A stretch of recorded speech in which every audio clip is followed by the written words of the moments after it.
Au jardin de mon père, les lilas sont fleuris.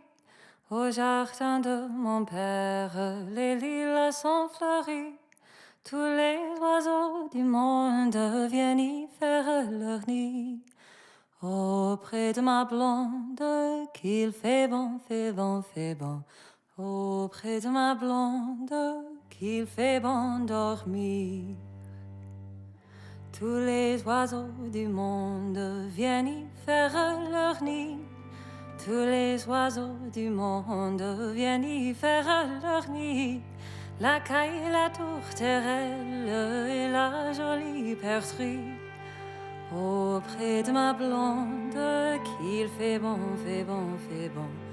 Auprès de ma blonde, qu'il fait bon dormir.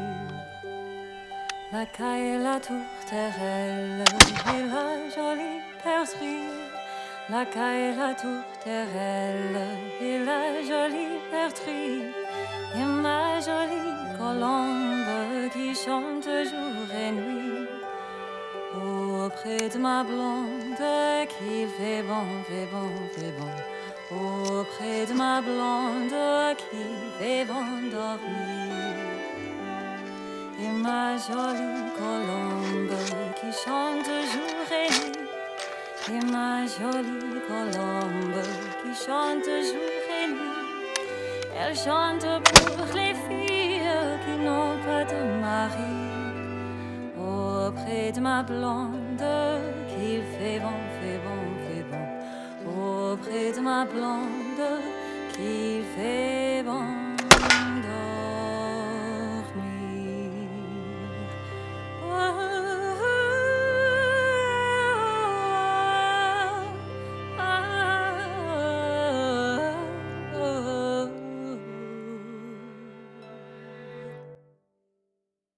Well, hello, ladies and gentlemen. Welcome to another episode of the 11 Bang Bang channel. I'm your host, Ethan Woods, and guys, today I'm not going to lie, I'm going to be talking about a gun I didn't really ever think that we were going to have on the channel here.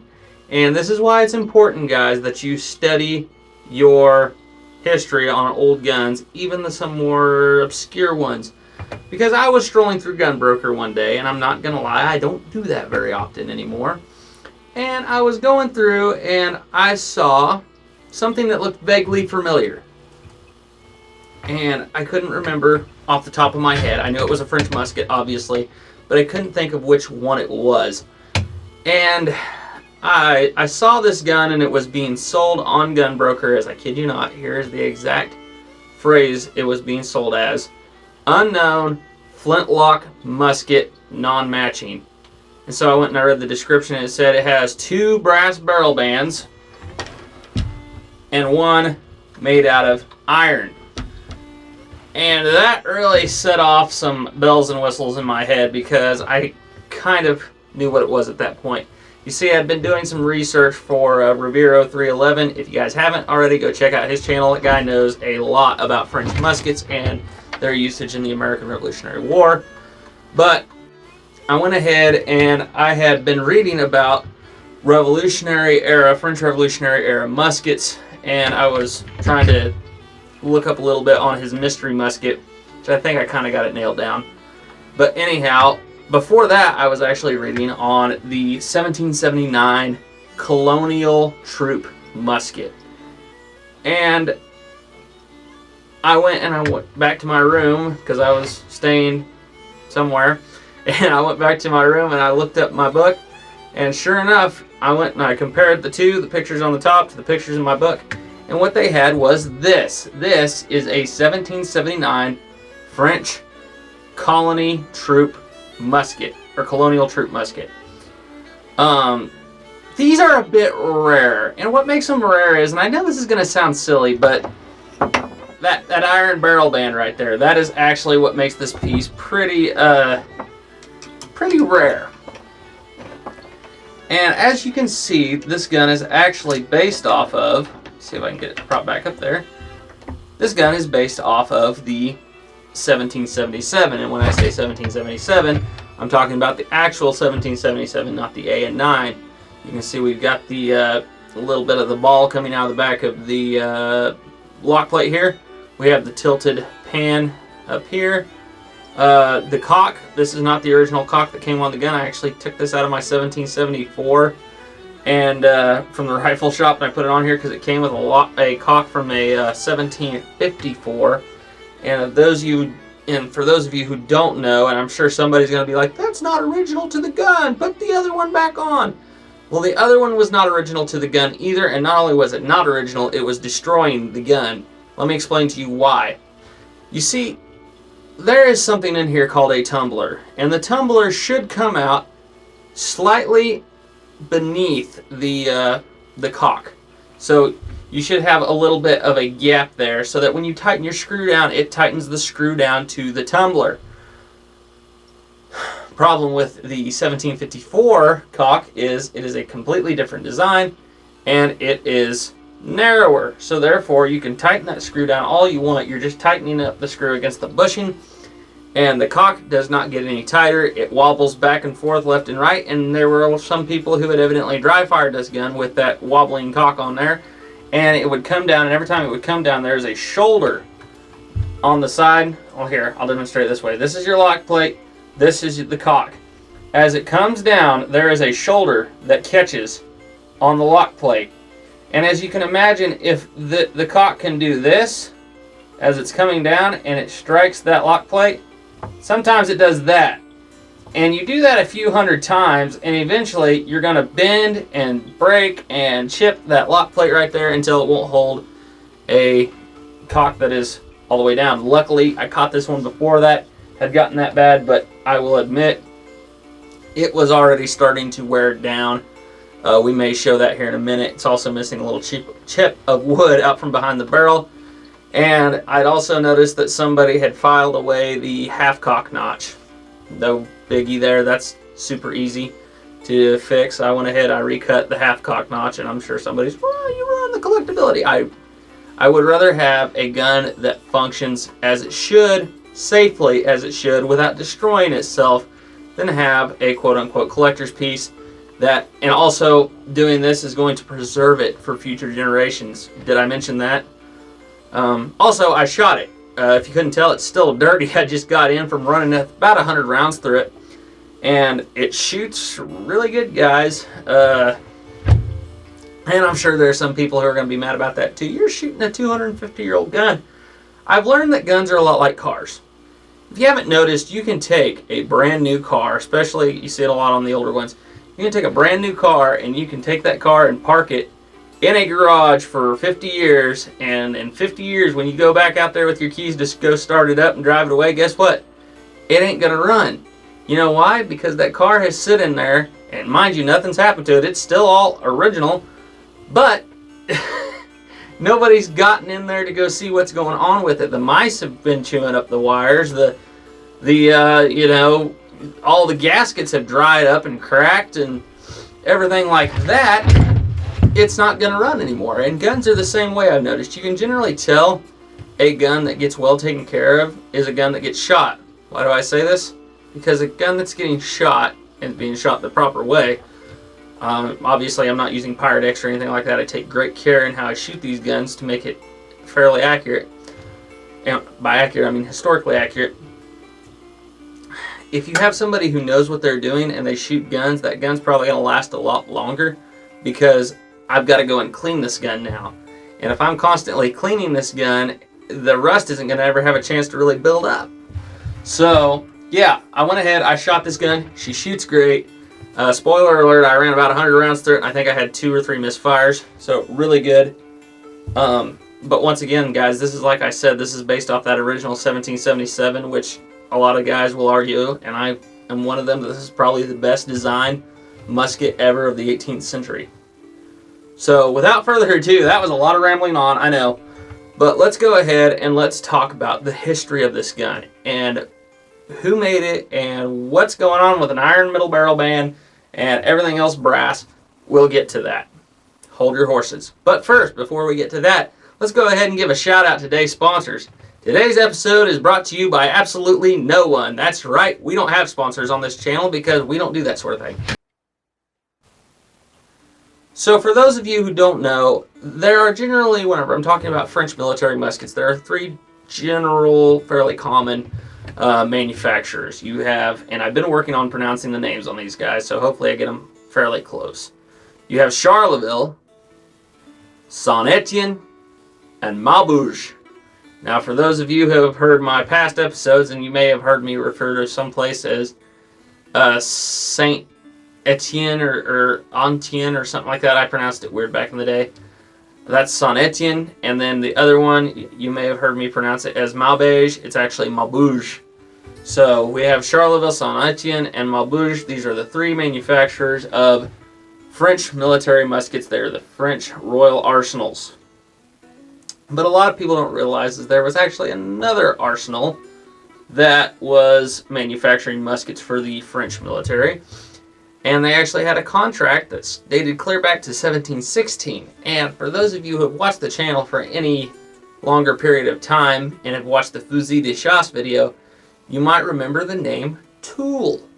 Toul had military contracts dating from 1716. They had one, they got it renewed in 1726, and they mainly specialized in making small arms for the French Navy.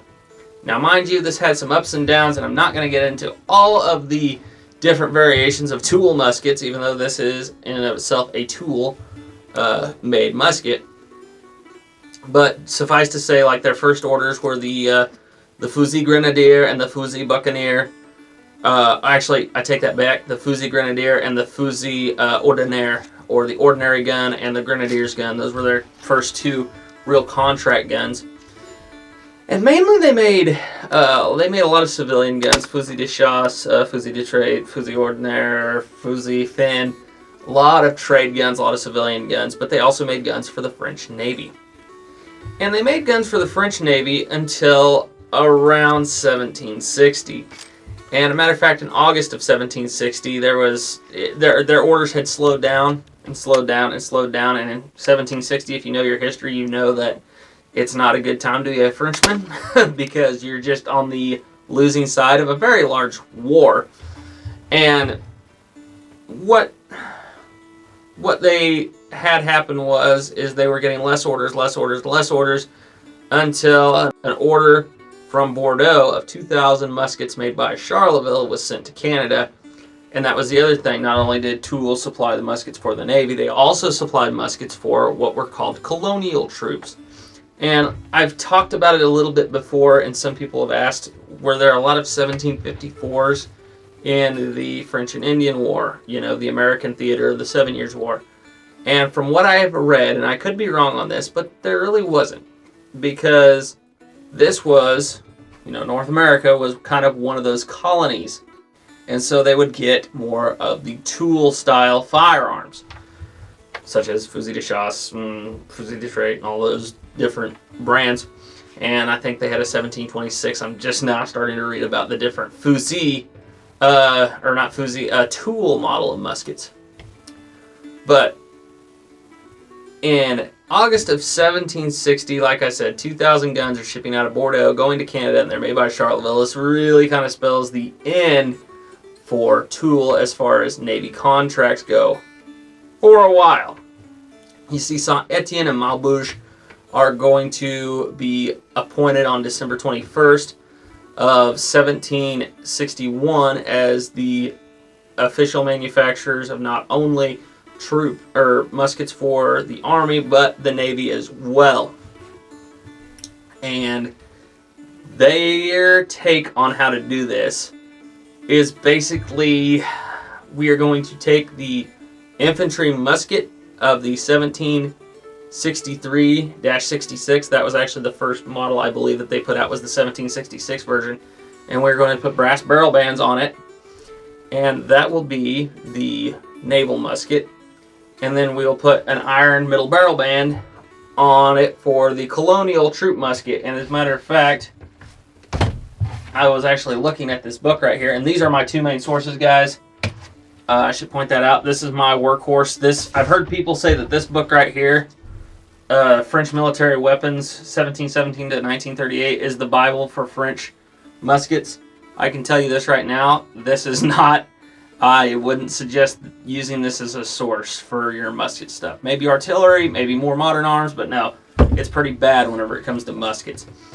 To me, this is the French musket Bible. This is Didier Bianchi's French military small arms, 1717 to 1865. You couldn't tell by the cover being ripped off, and all the dog ears in this book, and the lines, and the highlight marks, and yeah, this thing has been studied through.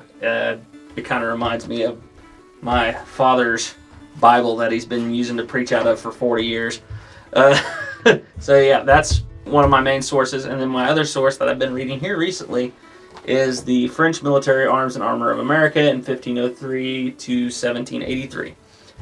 And this book has a lot about Toul. Like, I'm not going to lie, I may have to make a part 2 to this video just for all the stuff that I'm finding out about Toul out of this book. But I digress. Here's my two main books, and what I was going to point out to you before I went on a rabbit trail is if you look at the back of this picture here, or this book here, you'll actually see a French 1766 colonial troop musket denoted by the iron middle barrel band, and it's a 1766 musket. So I found that actually really interesting.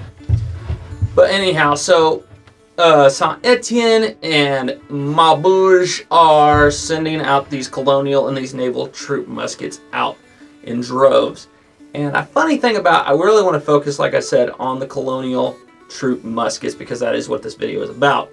The interesting thing about the colonial troop muskets, and it seems to be a thing in India, actually because of the heavy humidity. Now, it wasn't done at the factory, but they did something that they called bronzing. And for those of you who don't know, the modern term for bronzing is browning. The French military and these colonial troops, and they were generally Marines, would take and they would brown the barrels and the locks on these guns in very humid places like India and Southeast Asia. And I just found that fascinating. Now, mind you, I know that this one didn't go to India because obviously this one has not been browned. It's in the white. And yeah, it's actually kind of cool, not gonna lie. I get it, guys. I just got done shooting about 100 rounds through this thing, and it was actually absolutely fun.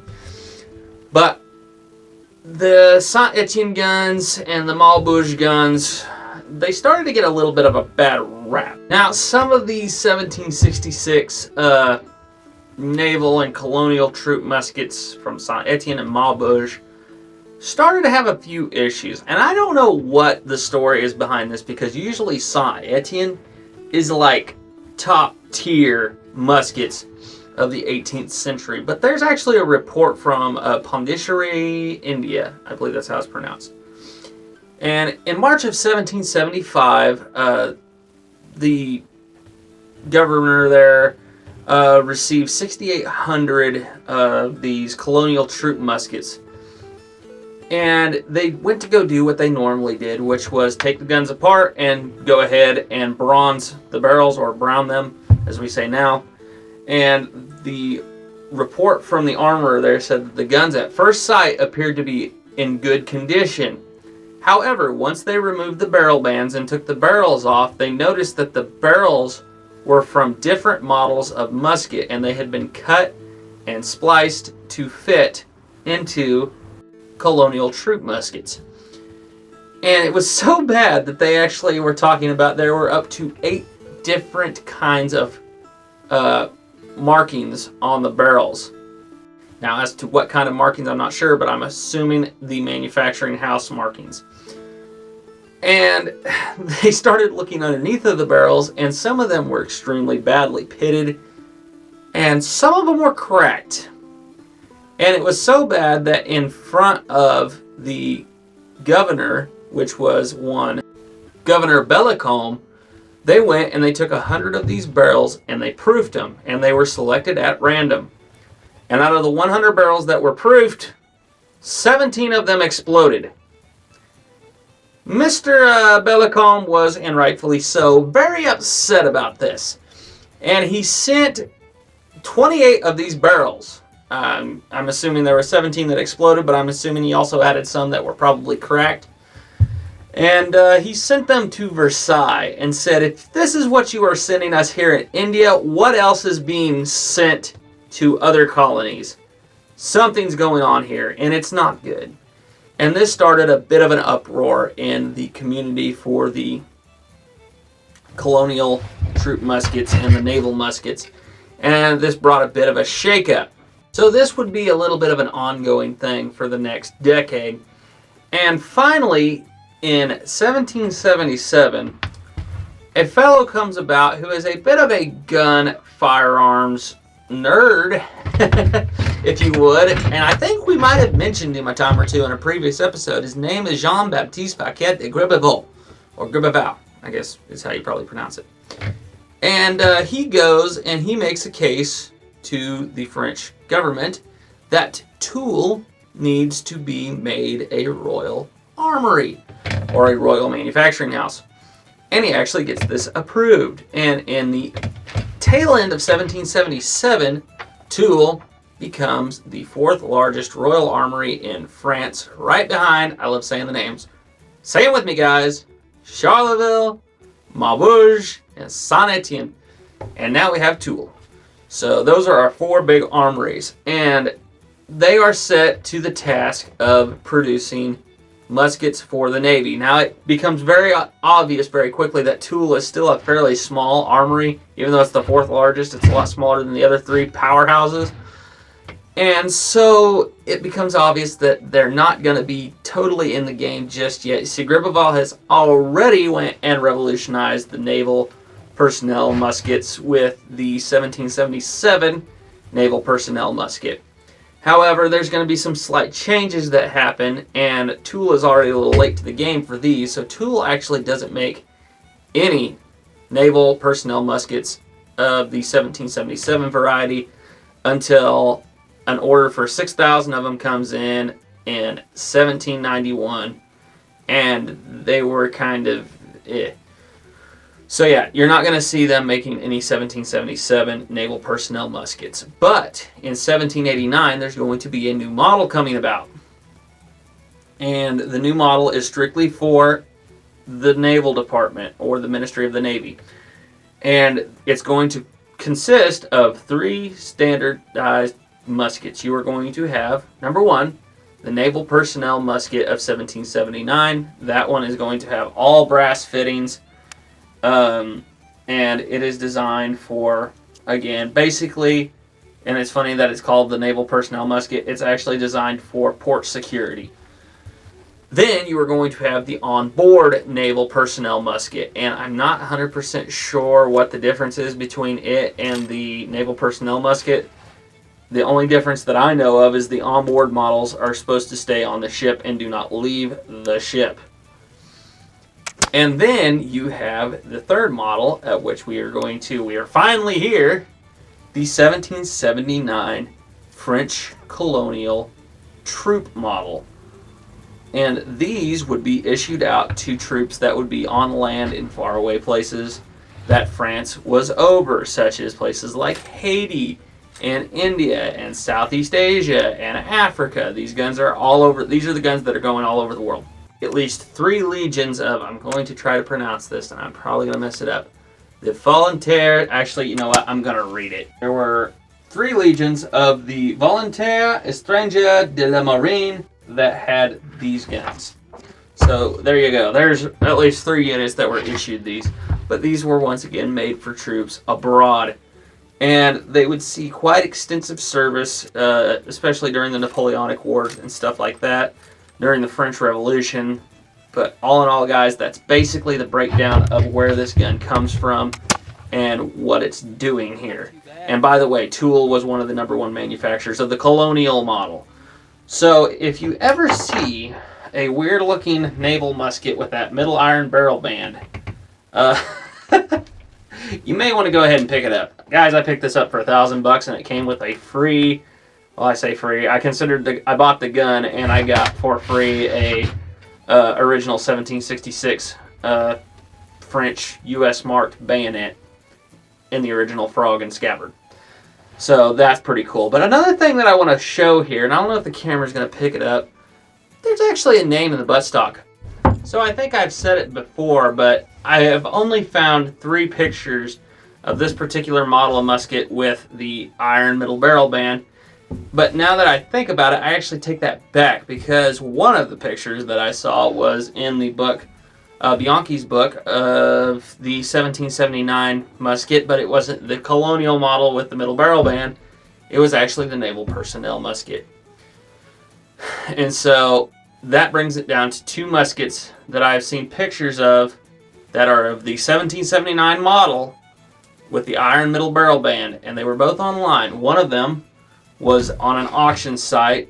I can't remember which auction site, but it sold in like 2002 for, I think, like $6,000. I can't remember. It was, but that was one of them I saw. And then the other one I saw, which is the only picture of a model 1779 French Colonial troop musket with the iron middle barrel band, was this one. And I bought it. So, yeah, and now that I think about it, that other one that I saw earlier, it had all brass. So I think it also was a... So this is really, I think, the only 1779 Colonial troop musket that you're going to see out there. Even on the back of my book, the one that I just showed you, that's a 1766 model. So this is a really, really rare piece, and I got it for $1,000. And I also got a free 1766 Charleville bayonet that is US marked, and the original frog and scabbard that came with that bayonet along with it. I count them as free, but yeah, they were basically free. So yeah, there you have it. Always keep an eye out on the auction sites and on Gunbroker. You never know what you're going to find. But enough jabbering on about the history. I want to talk about the specifications of this gun. So the first thing I'd like to point out here is that we have a lot of features that are very similar to the model 1777. Here's the scallop. And one thing I noticed, guys, that's different about the Indian-made guns versus these ones is these ones, they don't punch you in the jaw, because that front little nubbin has been rounded off so beautifully, it slides right past your face. You never feel it. So we've got our standard 2-piece. See, this is the difference between an actual 1777 and an AN9 2-piece trigger guard assembly. You can see that the top part, the actual bow here, is brass, and the handrail here is iron. We also have an iron trigger guard. Again, guys, this is a 1774 cock in this, and I had somebody mention in a comment earlier that the interchangeable parts really only meant a barrel and a stock and a lock. Those were the only 3 parts that were interchangeable. Well, guys, right now, just for fun, I've actually got a 1774 cock in this gun. I've got an AN9 trigger spring, and I've actually placed an AN9 mainspring in there, and it fit in beautifully. So, guys, the lock parts, as somebody who now officially owns several of these originals and who's done a bit of experimenting, the lock parts are interchangeable. So, going on, let's talk about the other side here. This is a really big giveaway. We have this almost Brown Bess style rounded off side plate here, S-shaped, and yeah, that is a big giveaway. We go forward a little bit. We've got the ramp, which is kind of funny. It's a lot like the earlier 66s and whatnot. You got the ramp here with the rear barrel band, and it is being retained in by a spring in front. I'm going to go ahead and... The biggest giveaway is this iron middle barrel band, and it's actually held in a lot like the trapdoor one. This barrel band is meant for this musket. It's not something somebody added on here later. It's actually inlet into the stock itself. So it's inlet into this stock. That's original. And you'll notice it's split on the bottom, and it's held together by a screw. And in a perfect world, there would be a sling swivel in there. However, the sling swivel is missing. Moving on a little further, we have our brass front barrel band. Not a whole lot to write home about on there, except for the fact that it actually has the spring for the ramrod is in the front barrel band. And there's in the front barrel band itself is being held on by, I'm going to pull this out here. I might mention this ramrod has been cut down. Pull that out. There we go. I made it. It's actually this front barrel band's being held on by a small, tiny wood screw right up here. And that's actually just screwing into the wood. There's no lug or anything like that. While we got the ramrod out, let's go ahead and talk about it. This one, like I said, has been cut down about 4 inches. Somebody put a really weird thread pattern on the back here. And the front barrel bands, and the ramrods, even according to my books, they all describe them the same way. It is a mixture between a standard cone shape, like the 1777, and the button shape of the 66. And you can really tell that. You see how we got this cone shape, but it's rounded at the edge. So that's another pretty good giveaway. Now here's an interesting thing. The bayonet lug is actually on the top of the barrel. Found that quite interesting. Let's talk about markings. This one says Manuf de Toul, manufacturing at Toul. We have the markings here. Your proof mark. It's barely legible, guys. These guns did spend a lot of time at sea in the salt water, so some of the pitting can be pretty bad. But there's the proof mark right there. I've got an IN right here, and where was it? I had another cartouche. Actually, we have the name here on the stock, which I'm going to see if I can spell this out. It is TAINCOU, and it appears to be LL. So, Taincoal, something like that. And then we have a cartouche here, which has a number on it that says 1786. So I'm assuming that's probably when the gun was made. But yeah, there you go, guys. Let's go ahead and let's do ourselves some shooting. All right, guys, so we're out here at the range. We got the 1779 here, and if you couldn't tell, I think I might have already mentioned it in the video, but I am rocking the lock, or actually I should say the cock, off the 1774 from the rifle shop. I've had some people comment and say that these guns really weren't interchangeable parts, and that it was just like things like the barrel fitting in the stock, the lock fitting on the stock, you know, that sort of thing. But I've actually done some experimentation, and you can actually put an AN9 mainspring. I know for a fact in this gun you can put this mainspring in an AN9, and you can also put a 1774 cock on a 1779. Guys, they had interchangeable parts. They really did. So anyhow, I'm going to go ahead and I'm going to load up the Ghost Cowboy Bill here. Let's go ahead and go to half cock. And the gun seems to be working pretty good. Now mind you, I am loading some pretty mild cartridges here. Not that I don't think the gun could handle it. I really just don't want to split out any of this wood. And another thing I might mention is that the rammer on this gun is a little on the short side. Somebody's cut it off and tried to thread it. And so in order to get it out, I've actually got to kind of bounce it up like that. So there we go, there's another charge. Let's go ahead and let's see if we can put a round on the old Ghost to Cowboy Bob. There it is, filthy casual. I'd say that it works pretty good. That's actually a lot of fun. I'm excited. You know, this gun probably hadn't been shot in like 200 years, and here I am putting rounds down range. I'm gonna go ahead and load it up again real quick.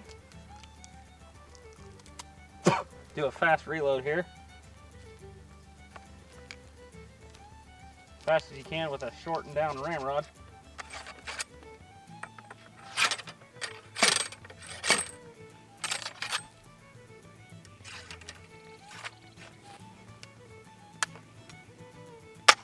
Ah, I hate it when that happens. Yeah, that killed him. This is a lot of fun. Oh, this is so much fun.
Guys, that's about all I got for you today. So if you liked what you were watching, go ahead, hit that like, share, subscribe. If you didn't like what you were watching, well, I'm going to borrow a quote from old Jake. Not verbatim, but go make your own video. Anyhow, I'm Ethan Woods. You're watching 11 Bang Bang. Thanks for tuning in, guys. As always, thank you for watching. Trust in God, and keep your powder dry. Bye. Let's give you a bath, girl.